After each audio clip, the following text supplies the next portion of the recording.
नमस्कार, मैं सुधीर चौधरी। आप देख रहे हैं हमारे नई चैनल। दोस्तों, एक ऐसी दुनिया की जहां ताकतवर देश तलवारों या मिसाइलों से नहीं बल्कि टैरिफ, व्यापार सौदों और कूटनीतिक चालों से एक दूसरे को चुनौती देते हैं। एक ऐसी दुनिया जहां वॉशिंगटन से निकला एक आदेश मुंबई के बाजारों, गुजरात की तेल रिफाइनरियों और बेंगलुरु के टेक कॉरिडोर में भूचाल ला देता है। यह कोई थ्रिलर उपन्यास की कहानी नहीं है। यह भारत और अमेरिका के बीच चल रहा वास्तविक ड्रामा है और इसकी धुरी पर है एक ऐसी चाल, इतनी साहसिक, इतनी अप्रत्याशित कि व्हाइट हाउस के सबसे चतुर विश्लेषक भी शायद फुसफुसाएं। हमने सपने में भी नहीं सोचा था कि भारत ऐसा करेगा। स्वागत है अगस्त 2025 में, जहां हवा में तनाव है और दांव इससे ऊंचा नहीं हो सकता। अमेरिका राष्ट्रपति डोनाल्ड ट्रंप के नेतृत्व में ने भारत पर कठोर टैरिफ लगाए हैं। पहले 25%, फिर इसे दोगुना करके 50% तक। मकसद भारत को रूस से रिश्ते तोड़ने और अमेरिकी हितों के साथ पूरी तरह जुड़ने के लिए मजबूर करना। लेकिन भारत प्रधानमंत्री नरेंद्र मोदी के नेतृत्व में झुकने को तैयार नहीं। इसके बजाय वो वैश्विक मंच पर शतरंज की ऐसी बिसात बिछा रहा है जिसमें पुराने दोस्त रूस के साथ रिश्ते मजबूत हो रहे हैं, प्रतिद्वंद्वी चीन से नजदीकियां बढ़ रही हैं और अमेरिका के साथ अरबों डॉलर के रक्षा सौदों पर अचानक ब्रेक लग गया है।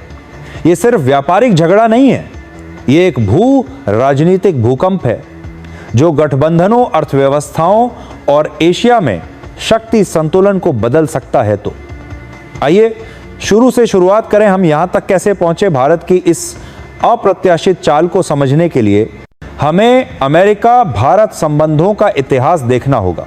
दशकों तक ये दोनों लोकतांत्रिक देश एक नाजुक तालमेल में रहे।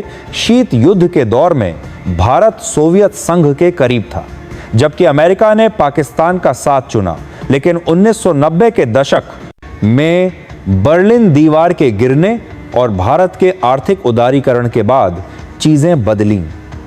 अमेरिका ने भारत को चीन के बढ़ते प्रभाव के खिलाफ एक संतुलन के रूप में देखा, एक विशाल बाजार, तकनीकी प्रतिभाओं का केंद्र और इंडो पैसिफिक में रणनीतिक साझेदार। 2010 के दशक में आए ओबामा, ट्रंप उनके पहले कार्यकाल में और बाइडेन, सभी ने भारत को लुभाने की कोशिश की। 2008 में यूएस इंडिया सिविल न्यूक्लियर समझौता जैसे ऐतिहासिक सौदों ने ऊर्जा सहयोग के दरवाजे खोले।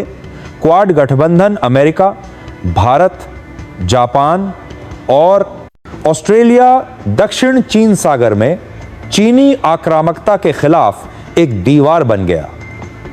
व्यापार फला फूला। 2024 तक द्विपक्षीय व्यापार करीब 200 अरब डॉलर तक पहुंचा। भारत ने दवाएं, कपड़े और सॉफ्टवेयर निर्यात किए तो अमेरिका से विमान, एलएनजी और तकनीक आयात किए। लेकिन इन मुलाकातों और संयुक्त सैन्य अभ्यासों के पीछे दरारें उभर रही थीं। भारत ने हमेशा अपनी रणनीतिक स्वायत्तता को महत्व दिया, अपने हितों को किसी के इशारे पर न झुकने की आजादी। इसका मतलब था रूस के साथ रिश्ते बनाए रखना, जो सस्ते तेल और S-400 जैसे उन्नत हथियारों का भरोसेमंद आपूर्ति करता था। जब 2022 में रूस के बीच में ने यूक्रेन पर हमला किया, पश्चिम ने मॉस्को पर प्रतिबंध लगाए, भारत ने इसमें साथ नहीं दिया। इसके बजाय उसने रूसी तेल की खरीद बढ़ा दी। युद्ध से पहले 1% से कम से बढ़कर 2025 तक 42%। कारण साधारण अर्थशास्त्र। रियायती रूसी तेल ने भारत को अरबों डॉलर की बचत कराई, जिससे महंगाई पर काबू पाया गया और महामारी के बाद की अर्थव्यवस्था को गति मिली। अमेरिका ने नाराजगी जताई, लेकिन इसे बर्दाश्त किया जब तक कि जनवरी 2025 में ट्रंप दोबारा व्हाइट हाउस नहीं करने के जाता है। जानकार अरबों डॉलर की बेरीकुहारी कीजिए, जानने का नाराजगी और घर से इसके बादी प्रसार में थे। लौटे अमेरिका फर्स्ट का नारा देने वाले ट्रंप वैश्विक व्यापार को जीरो सम गेम मानते थे। अगर आप हमारे साथ नहीं तो आप हमें नुकसान पहुंचा रहे हैं। उनके लिए भारत का रूसी तेल खरीदना यूक्रेन युद्ध में रूस की आर्थिक मदद जैसा था। ऊपर से भारत के अमेरिकी सामानों पर ऊंचे टैरिफ जैसे हार्ले डेविडसन मोटरसाइकिलों पर 100% यार अपने अर्धा चलाकर। विस्की पर 150% ने ट्रंप को और भड़काया। पहला हमला 31 जुलाई 2025 को हुआ। ट्रंप ने भारतीय निर्यात पर 25% पारस्परिक टैरिफ की घोषणा की, जो 7 अगस्त से लागू हुआ। भारत हमें लंबे समय से लूट रहा है, उन्होंने ट्वीट किया, जिसके शब्द वैश्विक बाजारों में गूंजे। भारतीय शेयर बाजार गिरे, निर्यातक घबराए और विश्लेषकों ने चेतावनी दी कि लंबे समय तक टैरिफ रहने से भारत की जीडीपी वृद्धि में 0.3% से 0.8% की कमी आ सकती है। लेकिन ट्रंप यहीं नहीं रुके। 6 अगस्त को उन्होंने एक और कार्यकारी आदेश पर हस्ताक्षर किए, जिसमें टैरिफ को दोगुना 50% तक कर दिया गया। खास तौर पर भारत के रूसी तेल खरीद को निशाना बनाते हुए। यह अवसरवादी मुनाफाखोरी अस्वीकार्य है। ट्रेजरी सचिव स्कॉट बेसेंट ने एक वायरल वीडियो में कहा, यह कदम अभूतपूर्व था। दक्षिण एशिया में किसी भी बड़े व्यापारिक साझेदार पर सबसे ऊंचा टैरिफ, इससे भारत के प्रमुख निर्यात प्रभावित हुए।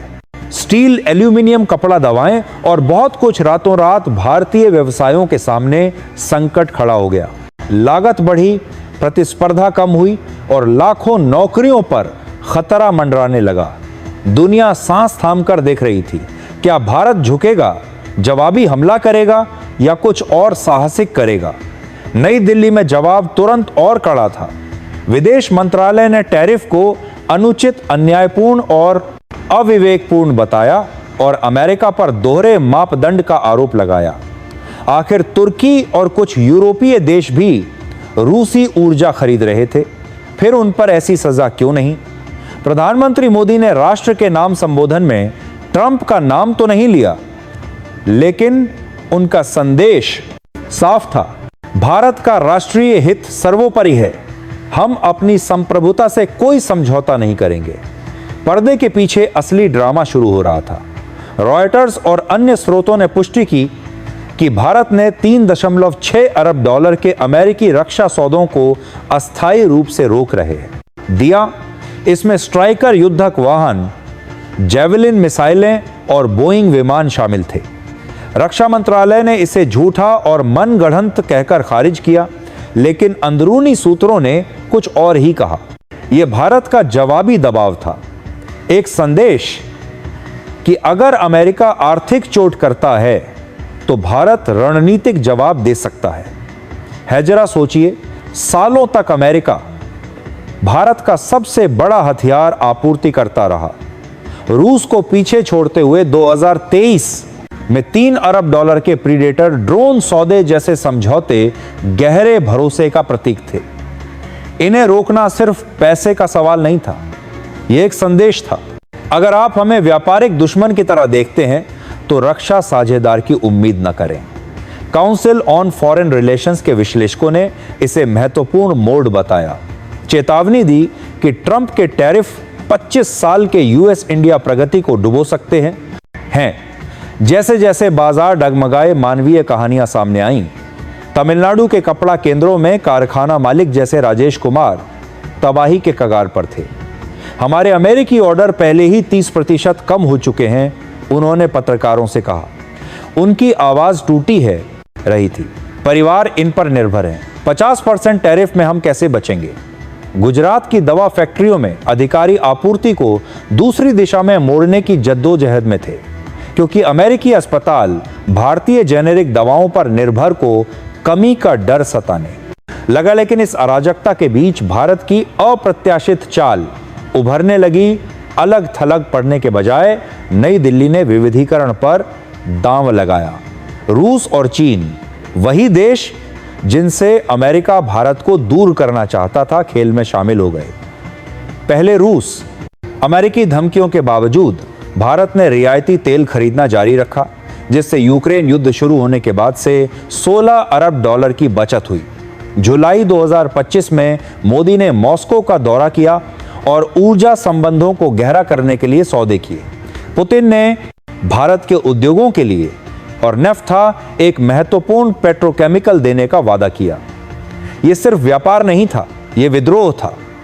जैसा कि एक भारतीय राजनयिक ने गुमनाम रूप से कहा, हम मुनाफाखोरी नहीं कर रहे, हम अपने लोगों को वैश्विक ऊर्जा संकट से बचा रहे हैं। फिर असली झटका, चीन के साथ बढ़ती नजदीकियां, सालों तक भारत और चीन के बीच तनाव रहा।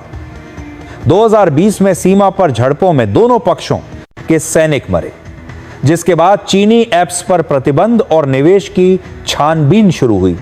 लेकिन 2025 में अमेरिकी दबाव के बीच मोदी ने चीनी विदेश मंत्री वांग ही से मुलाकात की। चीन के साथ स्थिर रिश्ते वैश्विक शांति में योगदान देते हैं। मोदी ने कहा, चीनी विदेश मंत्री है लेकिन ने उर्वरकों, रेयर अर्थ्स और टनल बोरिंग मशीनों पर निर्यात प्रतिबंध हटाए जो भारत के बुनियादी ढांचे के लिए जरूरी थे। मोदी ने शंघाई सहयोग संगठन के तियानजिन शिखर सम्मेलन में जाने की योजना भी बनाई, जो 2018 के बाद उनकी पहली चीन यात्रा होगी। यह मोड़ क्यों? चैथम हाउस के विशेषज्ञों ने समझाया, ट्रंप के टैरिफ ने भारत को अपनी रणनीतिक स्वायत्तता दोहराने के लिए मजबूर किया। चीन और रूस से जुड़कर भारत ने जोखिम कम किया, अमेरिका पर निर्भरता घटाई और ब्रिक्स प्लस के अवसरों की तलाश की। यह एक बहुध्रुवीय मास्टर स्ट्रोक था। अगर पश्चिम दबाव डाले तो पूर्व की ओर देखो। लेकिन क्या यह वाकई अप्रत्याशित था?